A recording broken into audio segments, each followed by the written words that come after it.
Everyone, welcome back to my channel B U Study Point. आज हम देख रहे हैं बी फर्स्ट सेमेस्टर की फिजिकल एजुकेशन की यूनिट 4 का पार्ट सेकंड, जिसमें हम Olympic symbol, creed and opening and closing ceremony के बारे में पढ़ेंगे।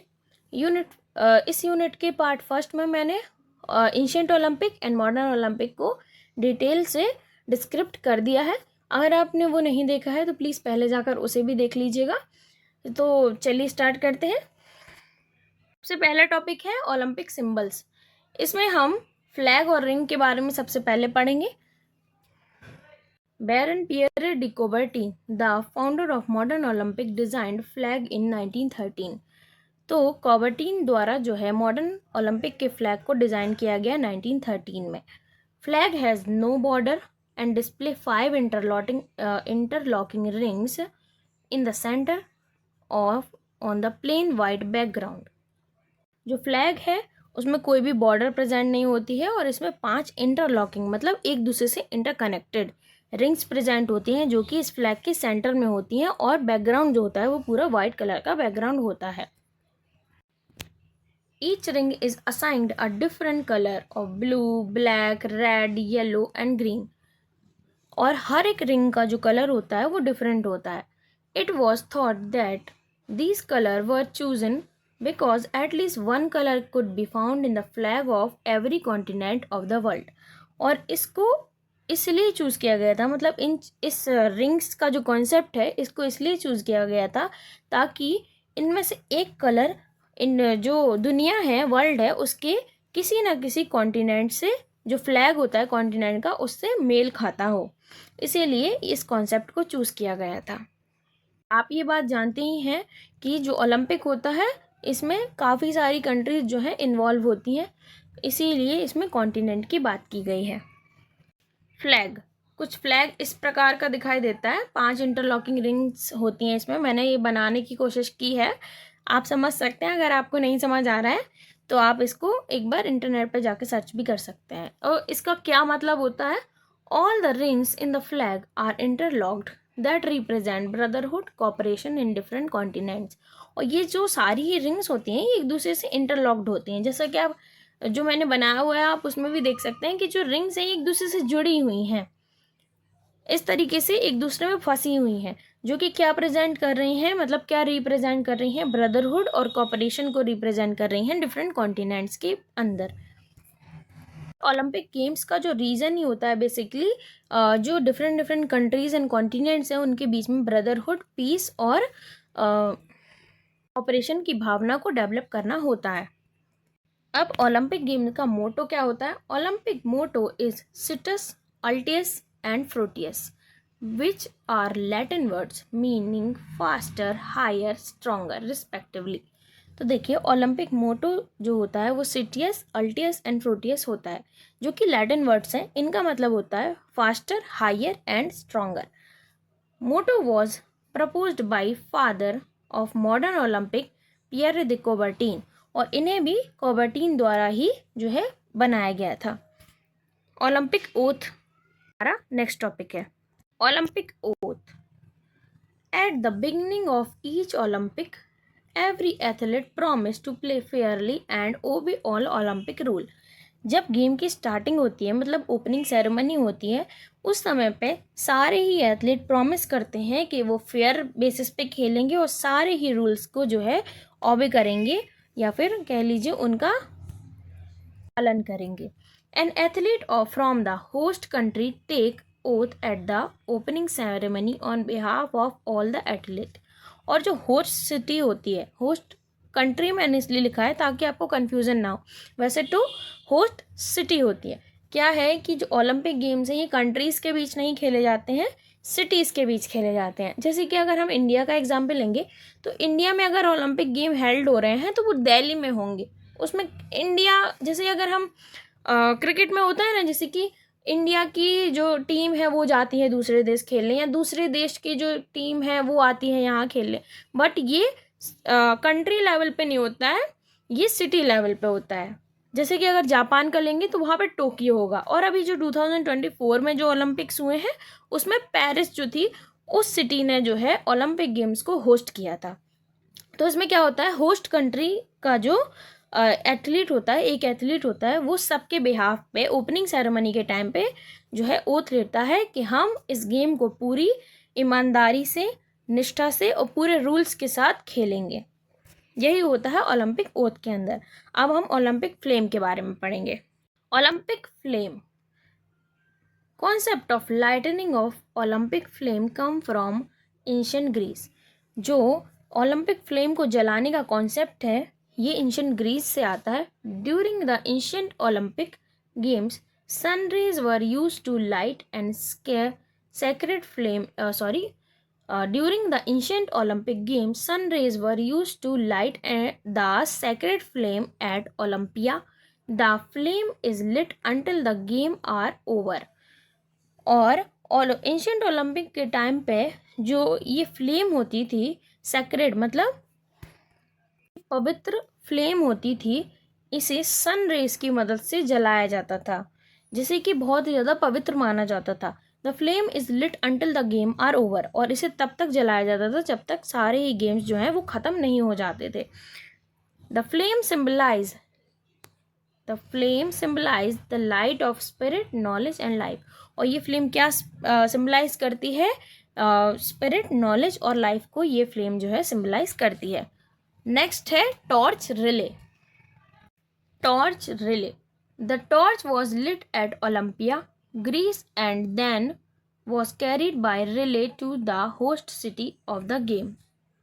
इस टॉर्च को ओलंपिक ग्रीस में जलाया जाता है। टॉर्च जो इसमें कहा गया है ना, वो एक मशाल होती है जो आग सनरेज की मदद से ग्रीस में जलाई जाती है, उसको एक मशाल द्वारा लिया जाता है और उसे जो होस्ट कंट्री होती है जहाँ पर गेम होने वाले हैं वहाँ तक ले जाया जाता है। During the opening ceremony the last runner carries the torch into the Olympic stadium. The flame is then lit from the torch and stay lit until it extinguished in the closing ceremony. और जो last runner होता है opening ceremony के दौरान, जो last runner होता है उस होस्ट कंट्री का, वो उस टॉर्च को या फिर मशाल को अपने हाथ में ओलंपिक स्टेडियम में लेकर आता है और उसे जो मशाल है उससे वहाँ की जो फ्लेम होती है उसे जलाता है, और वो तब तक जलती है जब तक सारे गेम्स ख़त्म नहीं हो जाते हैं और क्लोजिंग सेरेमनी ख़त्म नहीं हो जाती है, तब तक उस फ्लेम को जलाया जाता है। और ये कोई छोटा पीरियड नहीं है कि 1-2 दिन की बात है। ओलंपिक गेम्स जो हैं वो काफ़ी लंबे पीरियड तक चलते हैं, तो तब तक इसे जलाया जाता है। Torch relay symbolise Olympic tradition being passed from one generation to another. और टॉर्च रिले क्या सिम्बलाइज करता है कि जो ओलंपिक का ट्रेडिशन है वो एक जनरेशन से दूसरी जनरेशन तक पास ऑन हो रहा है। आप इसे देख भी सकते हैं, ये काफ़ी ज़्यादा एक सुंदर दृश्य होता है जब उस टॉर्च को जलाया जाता है। और इसमें जो बनाया जाता है ना जिस पे ये जलाते हैं, जैसे टॉर्च जो है, ये मशाल है, उसे ले जाकर जहाँ जलाया जाता है वो काफ़ी लार्ज एरिया होता है। अलग अलग कंट्रीज़ में डिफरेंट तरीके से जो है इसकी झांकी टाइप की बनाई जाती है, जहाँ पर इस मशाल को ले जाकर उस फ्लेम को लिट किया जाता है। इन चीज़ों को मैं आपको बता दूँ, को पढ़ा तो रही हूँ, ये सब चीज़ें पढ़ने में भी ज़रूरी है ये सब, लेकिन अगर आप इन्हें अपनी विजुअल सेंस के थ्रू देखेंगे ना तो वो आपको जल्दी समझ आएगा। मतलब आंखों से आप अगर आप सर्च करें कि ओलंपिक मूवमेंट्स क्या होती हैं और ओलंपिक सिंबल्स कैसे क्या होता है, क्लोजिंग सेरेमनी, ओपनिंग सेरेमनी, इन सबको अगर आप विजुअल तरीके से देख लेंगे तो आपको ये पढ़ने की भी नहीं ज़रूरत पड़ेगी। आई विल रिकमेंड यू कि आप उसे ज़रूर देखिए। नेक्स्ट है Olympic creed. Olympic creed, it's also known as Olympic message. It has appeared on the sacred board of every modern Olympic game during opening ceremony. Olympic creed को हम एक Olympic message की तरह भी देखते हैं। ये एक तरीके की मैसेज होती है जो कि सेक्रेड बोर्ड पर लिखी जाती है मॉडर्न ओलंपिक के ओपनिंग सेरेमनी के दौरान। फिर है Olympic ideals, objectives and value. The main objective of Olympic game is global unity. देखिए, ओलंपिक गेम का आइडियल ऑब्जेक्टिव और उसकी वैल्यूज़ क्या होती हैं, उसका सबसे मेन ऑब्जेक्टिव क्या होता है, ग्लोबल यूनिटी। ग्लोबल यूनिटी को बनाए रखना ही इसका मेन ऑब्जेक्टिव होता है। जब बहुत सारी कंट्रीज़ आकर एक साथ परफॉर्म करती हैं, उनके एथलीट जो है मिलते हैं, बातें करते हैं, एक दूसरे को समझते हैं, तो वो क्या करता है, एक ब्रदरहुड और यूनिटी की जो फीलिंग है उसको डेवलप करता है। Even not athlete, even for the countries के बीच में जो है ये ऐसी फीलिंग को क्रिएट करता है कि जो ब्रदरहुड एंड यूनिटी को दर्शाती हैं। तो इसका मेन मोटिव देखिए यही होता है कि ये ग्लोबल यूनिटी को बढ़ावा देता है। According to Baron Pierre de Coubertin, the most important thing in the Olympic game is not winning but taking part. Coubertin के अनुसार ओलंपिक गेम का सबसे इम्पॉर्टेंट जो पार्ट होता है, ये सबसे इम्पॉर्टेंट थिंग जो होती है, वो जीतना नहीं होता है, वो उसमें हिस्सा लेना होता है। जैसे कि हम भी कहते हैं ना कि हमारे पेरेंट्स भी हमसे कभी कभार कहते हैं कि अगर हम कहीं हार जाते हैं तो हमें से ये कहा जाता है कि हिस्सा लेना ज़रूरी होता है, जीतना ज़रूरी नहीं होता है। हो सकता है आपके लिए जीतना ज़रूरी हो, हाँ, अगर आप एक एथलीट हैं, आपको लगता है कि भाई मैंने मेहनत करी तो मेरे लिए जीतना ज़रूरी है, बट इन्वॉल्वमेंट जो होती है वो सबसे इम्पॉर्टेंट पार्ट होता है। जब आप कहीं इन्वॉल्व होते हैं, जब आप किसी एक्टिविटी में, किसी स्पोर्ट्स में इन्वॉल्व होते हैं, वो चीज़ें आपको जो सिखा जाती हैं ना, वो चीज़ें भी एक काफ़ी महत्व रखती हैं, क्योंकि आप उन सब चीज़ों से आपका क्या होता है, एक पर्सनालिटी डेवलपमेंट भी होता है कि आपने क्या कैसे चीज़ों को मैनेज किया। शायद आप ना जीत पाए हो, लेकिन आपने अपना 100% दिया। तो इसीलिए इसमें भी जो कवर्टीन है उन्होंने भी कहा है कि ओलंपिक गेम का जो मेन मोस्ट इम्पॉर्टेंट थिंग होती है वो होती है कि उसमें पार्ट लिया जाए। जीतना ज़रूरी नहीं है, खेलना ज़रूरी है। The essential thing in life is not conquering but fighting well। और लाइफ में सबसे ज़्यादा इम्पोर्टेंट चीज़ क्या होती है, फाइटिंग वेल। मतलब ये देखिए, इसमें इन्होंने ये कहा है कि ज़िंदगी में सबसे इम्पोर्टेंट चीज़ क्या होती है कि हम अपना 100% दें। फिर हम जीतें या ना जीतें, वो चीज़ें हमारे हाथों में नहीं होती हैं। तो इसीलिए उन्होंने भी कहा है कि the essential thing is life is not conquering. Conquering मतलब जीतना, बट फाइटिंग वेल मतलब अपनी पूरी क्षमता के साथ जो है हमें फाइट करना है। फाइट मतलब वैसे वाली फाइट की बात नहीं हो रही, इसमें गेम्स की बात हो रही है कि हमें अपनी गेम्स में जो भी हम गेम चूज़ किया होता है उसमें आपको अपनी पूरी ईमानदारी के साथ जो है और पूरी निष्ठा के साथ जो है आपको खेलना है और अपना 100% देना है। वो ज़रूरी नहीं है कि आप जीत रहे हैं या फिर नहीं जीत रहे हैं। तो वही इन्होंने यहाँ पर ये बात कही है। Olympic game draw attention of the world toward importance of physical training. और ओलंपिक गेम्स के कारण क्या होता है कि वर्ल्ड वाइड लेवल पे फिजिकल ट्रेनिंग की इम्पोर्टेंस जो है वो बढ़ती है। जब ओलंपिक गेम्स आए तो उसके बाद जो फिजिकल ट्रेनिंग है उसकी इम्पोर्टेंस जो है वो वर्ल्ड वाइड इंक्रीज होने लगी। The development of loyalty, brotherhood and team spirit take place through participation. जैसा कि मैंने आपको अभी बताया कि खेलना ज़रूरी होता है, जीतना ज़रूरी नहीं होता है। तो वैसे ही जब हम कभी पार्ट लेते हैं किसी भी गेम में या किसी भी चीज़ में, किसी भी एक्टिविटी की बात कर लीजिए आप, उससे क्या होता है, हमारी लॉयल्टी, ब्रदरहुड और स्पिरिट जो है हमारे अंदर आती है। मतलब वो आपको लॉयल बनाती है कि भाई हाँ, हम अगर आप किसी गेम को खेलने जा रहे हैं तो आपको हाँ पूरी निष्ठा से खेलना है कि भाई हाँ पूरे रूल्स रेगुलेशन फॉलो करेंगे। आपकी जो टीम मेंबर्स हैं उनके साथ आपकी ब्रदरहुड की फीलिंग आती है। टीम स्पिरिट एक डेवलप होती है आपके अंदर, जो कि किससे होता है, पार्टिसिपेशन के थ्रू ही होता है। इन गेम मतलब इन गेम पार्टिसिपेशन वगैरह इन game, the various diversities due to different caste, regional differences, language, culture and difference between country widens the outlook of sports person।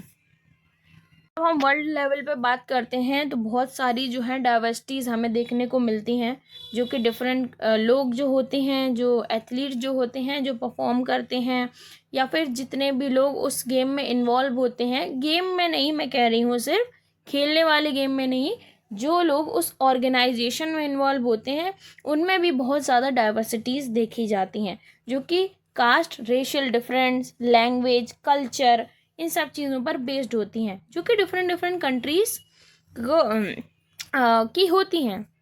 हम इंडिया का ही एग्जाम्पल ले लें तो इंडिया के अंदर ही इतनी डाइवर्सिटी है कि आप उसको रिकॉग्नाइज नहीं कर सकते। इवन थोड़े पार्ट पे जाके ही, मतलब थोड़ा ही अगर आप सफ़र करते हैं तो आपको रीजनल डाइवर्सिटी जो है वो इतनी देखने को मिलेगी। तो सोचिए वर्ल्ड लेवल पे जब ये बात हो रही है तो कितनी हमें कास्ट और रीजनल, लैंग्वेज, कल्चर, इन सब की डाइवर्सिटी देखने को मिलती है डिफरेंट डिफरेंट कंट्रीज़ के बीच में। ये सब जो होता है, यही डिफरेंसेस जो कंट्रीज़ के बीच में होते हैं, ये एक स्पोर्ट्स पर्सन का जो है वो आउटलुक उसको डेवलप कर देते हैं और डिफरेंस क्रिएट कर देते हैं।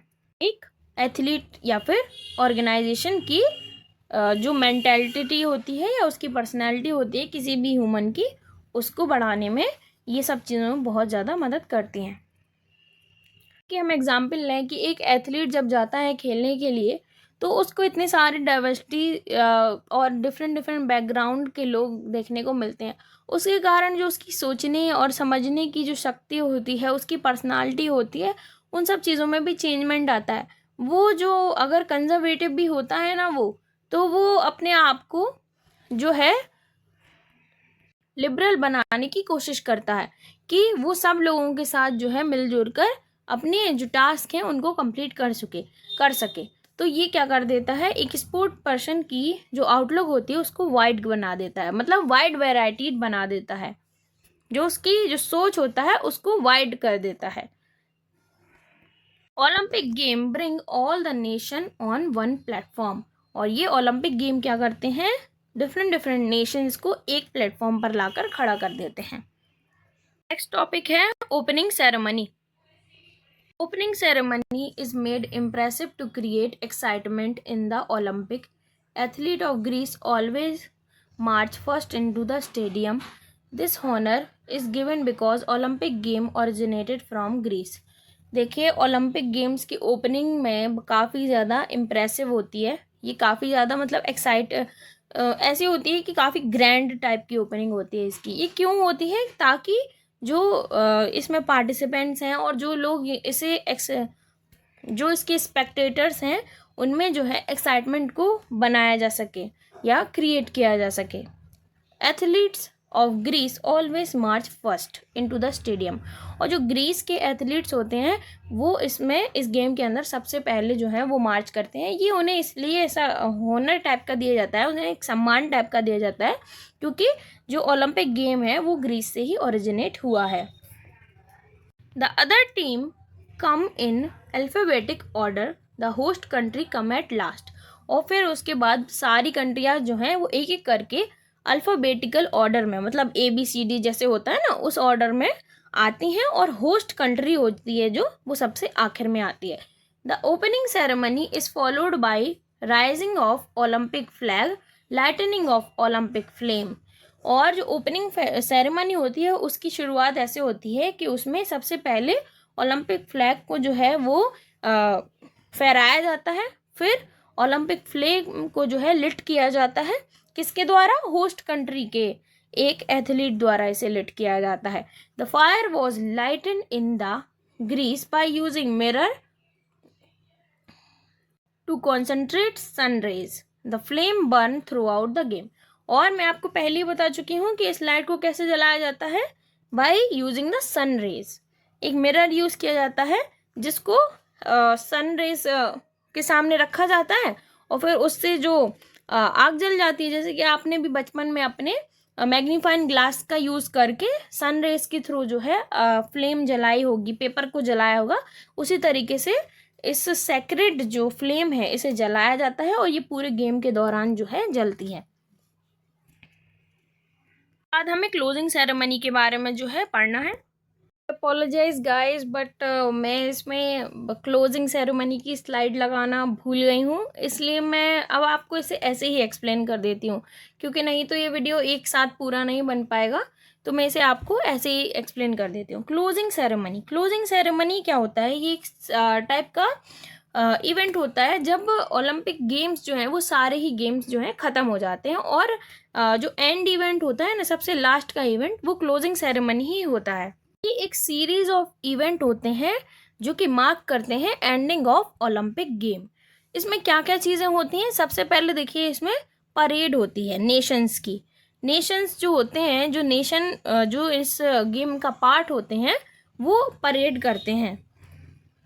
हर एक कंट्री जो इसका पार्ट होती है, मतलब जो इसमें पार्टिसिपेट कर रही होती है, उसका एक पार्टिसिपेंट जो है वो आता है अपने हाथों में फ्लैग लेके अपनी कंट्री को रिप्रेजेंट करते हुए।